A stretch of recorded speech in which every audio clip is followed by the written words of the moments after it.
दशकं 45। ओम नमो भगवते वासुदेवाय। ओम श्री कृष्ण परमात्मने नमः। ओम अयि सबल मुरारे पाणि जानो प्रचारै किमपि भवन भागान् भूषयन्तौ भवन्तौ चलित चरण कञ्जौ मंजु मंजीर शिंजा श्रवण कुतुक बाजौ चेरतुषारु वेगात् मृदु मृदु विहसन्ता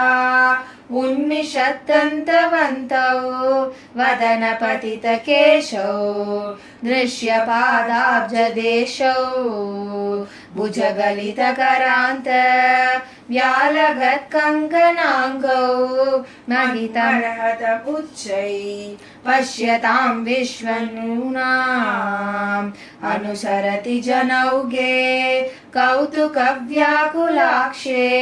किमपि कृतनिनादम् व्याहसन्तौ द्रवन्तौ वलितवदन पद्मं पृष्ठतो दत्तदृष्टि किमिव न विदधाते कौतुकं वासुदेव द्रुतगतिषु पदान्ता उत्थितौ लिब्धभङ्गौ दिवि मुनिभिरभङ्गै सस्मितं वन्द्यमानौ धृतमत जननीभ्यां सानुकम्पं गृहीतौ मुहुरपि परिरप्तौ द्राग्युवां चुम्बितौ च स्नुतकुच परमङ्के भारयन्ती भवन्तं तरलमति यशोदा स्तन्यदा धन्य धन्या कपट पशुपमध्ये मुक्तहासं कुरन्ते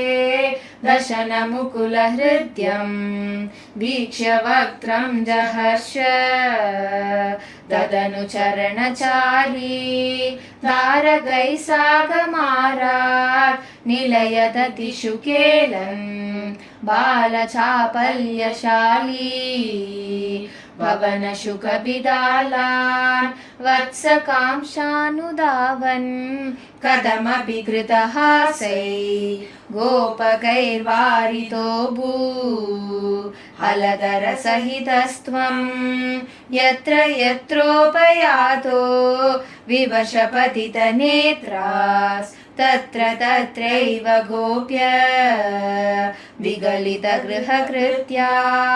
विस्मृतापत्यभृत्या मुरहर मुहुरत्यं काकुला नित्यमासन् प्रतिनवनवनीतं गोपिका दत्तमिच्छन् कलपदमुपगायन् कोमलं क्वापि नृत्यन् सदय युवति लोकै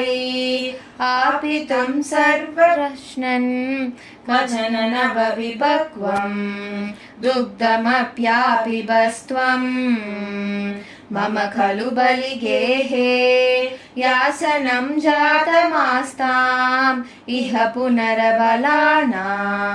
अग्रतो नैव कुर्वे इति विहितमति किं देव सन्त्यज्य याज्ञां दधिकृतमहरस्त्वं शारुणाशोरनेन तव दधिकृतमोषे घोषयोषा जनानाम् अभजत हृदि रोषो नावकाशं न शोकै हृदयमभिमुषित्वा हर्षसिन्धौ न्यदास्त्वं स मम शमय रोगान् वातगेहादिनाथ। सर्वत्र गोविन्द नाम संकीर्तनं गोविन्द गोविन्द।